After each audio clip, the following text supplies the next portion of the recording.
بالله من الشيطان الرجيم. بسم الله الرحمن الرحيم. عَمَّ يتساءلون عن النبأ العظيم الذي هم فيه مختلفون. كلا سيعلمون ثم كلا سيعلمون. ألم نجعل الأرض مهادا والجبال أوتادا. அஸ்ஸலாமு அலைக்கும் வரஹ்மத்துல்லாஹி வபரகாத்துஹு. இறைத்தூதர் முஹம்மது நபி ஸல்லல்லாஹு அலைஹி வஸல்லம் அவர்களின் வாழ்க்கையில் மக்காவில் நடந்த மனதை உருக்கும் சம்பவம் பற்றி குர்ஆன் மற்றும் ஹதீஸ் ஆதாரங்களுடன் விரிவான விளக்கத்துடன் இந்த வீடியோவில் நாம் பார்ப்போம். மக்கா வெற்றி என்பது இறைத்தூதர் முஹம்மது நபி ஸல்லல்லாஹு அலைஹி வஸல்லம் அவர்களின் வாழ்க்கையில் நடந்த மிகப்பெரிய திருப்புமுனை சம்பவம் ஆகும். இந்த வெற்றிக்குப் பிறகு மக்காவில் நடந்த சில சம்பவங்கள் நம் இதயத்தை உருக்கும் ஆழமான நிகழ்வுகளாக உள்ளது. 1. காஃபாவை சுத்தப்படுத்திய சம்பவம். மக்கா வெற்றி நாளில் இறைத்தூதர் முஹம்மது நபி ஸல்லல்லாஹு அலைஹி வஸல்லம் அவர்கள் காபா புனித மஸ்ஜித் உள்ளே நுழைந்தார்கள். அப்போது காஃபாவின் உள்ளே 360 சிலைகள் இருந்தன. இறைத்தூதர் முஹம்மது நபி ஸல்லல்லாஹு அலைஹி வஸல்லம் அவர்கள் ஒவ்வொன்றாக அவற்றை அகற்றினார்கள். அப்போது அவர்கள் ஓதிய வசனம்: சத்தியம் வந்துவிட்டது, பொய் அழிந்துவிட்டது. குர்ஆன் விளக்கம். அத்தியாயம் 17 வசனம் 81. ஹதீஸ் ஆதாரம் ஸஹீஹ் அல் புகாரி. இது தௌஹீத், அதாவது ஒரே இறைவன் என்று மீண்டும் நிலைநாட்டப்பட்ட மிகப்பெரிய தருணம். 2. பிலால் ரலி அவர்கள் காபா மேல் ஏறி நின்று கொண்டு அதான், அதாவது பாங்கு சொன்னார்கள். இந்த சம்பவம் இஸ்லாமிய வரலாற்றில் மிகவும் உணர்ச்சிகரமான சம்பவம் ஆகும். அடிமையாக இருந்தவர் பிலால் ரலி அவர்களை முன்பு மக்கா மக்கள் அவரை மிகவும் துன்புறுத்தினார்கள். ஆனால் மக்கா வெற்றி நாளில் இறைத்தூதர் முஹம்மது நபி ஸல்லல்லாஹு அலைஹி வஸல்லம் அவர்கள் பிலால் ரலி அவர்களை காபா மேல் ஏறி நின்று கொண்டு அதான், அதாவது பாங்கு சொல்ல சொன்னார்கள். அவர் கூறிய அதான், அதாவது பாங்கு மக்கா முழுவதும் ஒலித்தது. இந்த சம்பவத்தின் ஆழமான அர்த்தம் உலகிற்கு சொல்லிக் கொள்ளுவது என்னவென்றால், அடிமை மரியாதைக்கு உரியவர், துன்புறுத்தப்பட்டவர் இஸ்லாமின் குரல். இந்த நிகழ்வு உலகத்திற்கு இஸ்லாம் மார்க்கத்தில் சமத்துவத்திற்கான மிகப்பெரிய எடுத்துக்காட்டாக விளங்குகிறது. குர்ஆன் விளக்கம். உங்களில் மிகப் பெருமை உடையவர், அல்லாஹ்வை அதிகம் பயப்படுபவர். குர்ஆன் அத்தியாயம் 49 வசனம் 13. 3. மக்காவில் உள்ள அனைத்து மக்களுக்கும் பொது மன்னிப்பு வழங்கப்பட்டது. முன்பு இறைத்தூதர் முஹம்மது நபி ஸல்லல்லாஹு அலைஹி வஸல்லம் அவர்களை மக்கா மக்கள் அவமதித்தவர்கள், கல்லால் அடித்தவர்கள், கொலை செய்ய முயன்றவர்கள். ஆனால் இறைத்தூதர் முஹம்மது நபி ஸல்லல்லாஹு அலைஹி வஸல்லம் அவர்கள் அனைவரையும் மன்னித்தார்கள். அப்போது மக்கா மக்கள் அனைவரும் பயந்தார்கள். இப்போது இறைத்தூதர் முஹம்மது நபி ஸல்லல்லாஹு அலைஹி வஸல்லம் அவர்கள் பழிவாங்குவார்கள் என்று நினைத்தார்கள். ஆனால் இறைத்தூதர் முஹம்மது நபி ஸல்லல்லாஹு அலைஹி வஸல்லம் அவர்கள் அனைவரையும் கூப்பிட்டு கேட்டார்கள்: நான் இப்போது உங்களிடம் என்ன செய்வேன் என்று நீங்கள் நினைக்கிறீர்கள்? இதற்கு மக்கா மக்கள் பதிலளித்தார்கள்: நீங்கள் நல்ல சகோதரரும் நல்ல சகோதரனின் மகனும் ஆவீர்கள் என்று சொன்னார்கள்.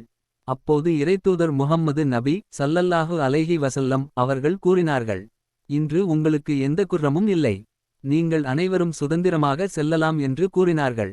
இறைத்தூதர் முஹம்மது நபி ஸல்லல்லாஹு அலைஹி வஸல்லம் அவர்கள் மக்கா மக்கள் அனைவரையும் மன்னித்தார்கள். ஆதாரம் இப்ன் ஹிஷம் சீரத் ரசூல் அல்லாஹ் அல் பிதைவா எல் நிஹாயா. இந்த சம்பவம் நமக்கு உணர்த்துவது என்னவெனில், இந்த சம்பவம் மனதை உருக்கும் உண்மை. பழிவாங்கும் சக்தி இருந்தது, ஆனால் மன்னிப்பை தேர்ந்தெடுத்தார்கள். இதுதான் இறைத்தூதர் முஹம்மது நபி ஸல்லல்லாஹு அலைஹி வஸல்லம் அவர்களின் உயர்ந்த குணம் என்பது நமக்கு அறிவுறுத்துகிறது. 4. குர்ஆன் இறங்கிய மகத்தான தருணம். மக்கா வெற்றி சமயத்தில் அல்லாஹ் ஒரு மிகப்பெரிய சூறாவை இறக்கினான். அந்த சூறாவில் கூறினான்: அல்லாவின் உதவி மற்றும் வெற்றி வந்தபோது. குர்ஆன் விளக்கம்.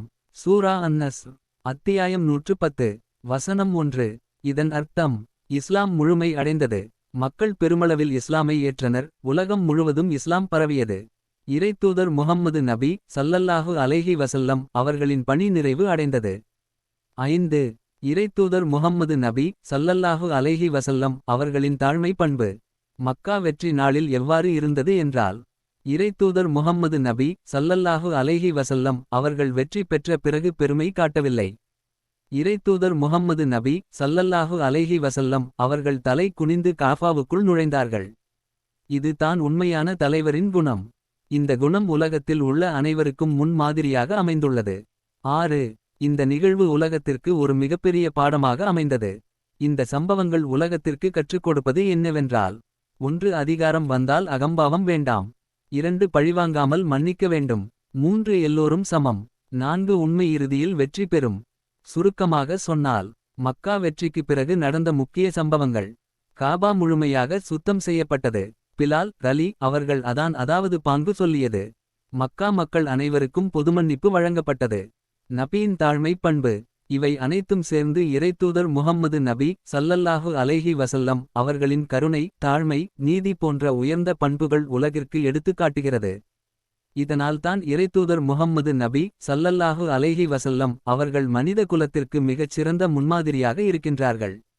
இறைத்தூதர் முஹம்மது நபி ஸல்லல்லாஹு அலைஹி வஸல்லம் அவர்களது வாழ்க்கையில் மக்காவில் நடந்த உருக்கமான நிகழ்வு பற்றி குர்ஆன் மற்றும் ஹதீஸ் ஆதாரங்களுடன் விளக்கமாக இந்த வீடியோவில் நாம் இதுவரையில் பார்த்தோம். இன்ஷா அல்லாஹ் இத்துடன் இந்த காணொளியை நிறைவு செய்வோம். இன்ஷா அல்லாஹ். இந்த டிவி சேனலில் உங்கள் வியாபாரம் மற்றும் தொழில் சார்ந்த விளம்பரத்தை கொடுத்து உங்கள் ஆதரவை தருமாறு கேட்டுக்கொள்கிறோம். இந்த டிவி சேனல் தமிழ் யூடியூப் சேனலுக்கு நீங்கள் அனைவரும் தொடர்ந்து ஆதரவு தருமாறு கேட்டுக்கொள்கின்றோம். மேலும் உங்கள் ஃப்ரெண்ட்ஸ் அண்ட் ஃபேமிலிக்கு ஷேர் செய்யவும், லைக் மற்றும் சப்ஸ்கிரைப் செய்யவும். அஸ்ஸலாமு அலைக்கும் வரஹ்மத்துல்லாஹி வபரகாத்துஹு. أعوذ بالله من الشيطان الرجيم.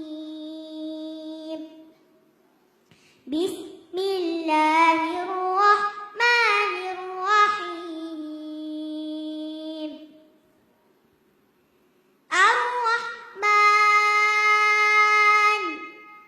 علم القرآن خلق الإنسان